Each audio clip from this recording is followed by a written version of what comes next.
সংস্কার নিয়ে দ্রুত রাজনৈতিক দলগুলোর সঙ্গে সংলাপ করে নির্বাচনের রোডম্যাপ ঘোষণার তাগিদ দিয়েছেন বিশিষ্টজনেরা। অন্তর্বর্তী সরকার চাইলেও সব বিষয় এখনই সংস্কার করতে পারবে না বলে মন্তব্য করে তারা বলেছেন, নির্বাচিত সরকারই সংস্কার বাস্তবায়ন করবে। তাই নির্বাচনের বিষয়ে কালক্ষেপণ করলে অন্তর্বর্তী সরকার সমালোচিত হবে বলে মত তাদের। আরও জানাচ্ছেন ওবায়দুল্লাহ মামুন। দ্বিকক্ষ বিশিষ্ট পার্লামেন্ট, বাংলাদেশের সাংবিধানিক নাম পরিবর্তন, এক ব্যক্তি 2 মেয়াদের বেশি প্রধানমন্ত্রী হবেন না, এরকম বেশ কিছু গুরুত্বপূর্ণ বিষয়ে সংস্কার চেয়ে বুধবার প্রধান উপদেষ্টার কাছে 4টি সংস্কার কমিশন তাদের প্রতিবেদন জমা দিয়েছে। প্রস্তাবিত প্রতিবেদনগুলো নিয়ে সর্বমহলে চলছে আলোচনা সমালোচনা।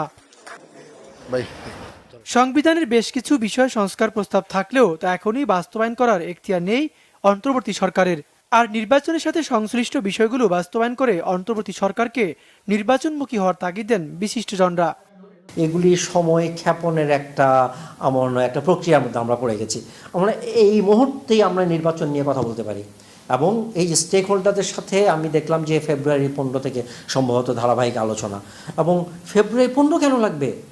যা এত সংস্কার নিয়ে আলোচনা করার এই সরকারের তো আসলে দায়িত্ব বলে আমি মনেও করি না। আলোচনার মধ্য দিয়ে একটা ঐকমত্যে পৌঁছানোর আমরা চেষ্টা করব, যেটা সরকার করবেন, যে রাজনৈতিক দলগুলোর সাথে আলোচনা করে সেখানে যেটা হবে যে কমন পয়েন্টস এগ্রি করলে যে মিনিমাম কমন পয়েন্টস, কমন সংস্কার কী কী হতে পারে, সেটা যখন ঠিক হবে তখন সেগুলো নিয়ে বাস্তবায়নটা কীভাবে হবে, ইমপ্লিমেন্টেশন কীভাবে হবে, ওটা নিয়ে আলাপ আলোচনা হবে।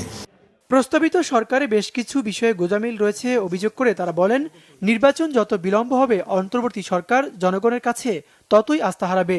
আর কিছু কিছু বিষয় সংস্কার কমিশন গঠন দরকার ছিল না মন্তব্য করে তারা বলেন, অন্তর্বর্তী সরকার চাইলে তা অর্ডিন্যান্স জারির মাধ্যমেই সম্ভব ছিল।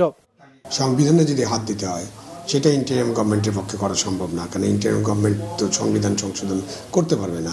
এবং আমরা সবাই জানি যে সংবিধান সংশোধন করতে হলে একটা পার্লামেন্ট লাগবে এবং সেই পার্লামেন্টে 2/3 মেজরিটি লাগবে।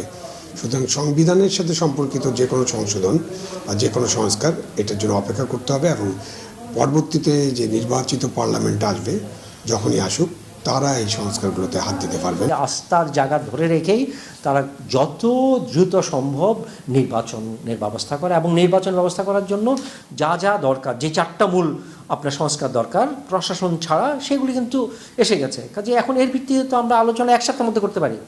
সংস্কার কমিশন সব শ্রেণী পেশা মানুষের সাথে সংলাপ করেনি বলেও মন্তব্য বিশ্লেষকদের। প্রমাণিত হলে তার ওবায়দুল্লাহ মামুন, বাংলা ভিশন, ঢাকা।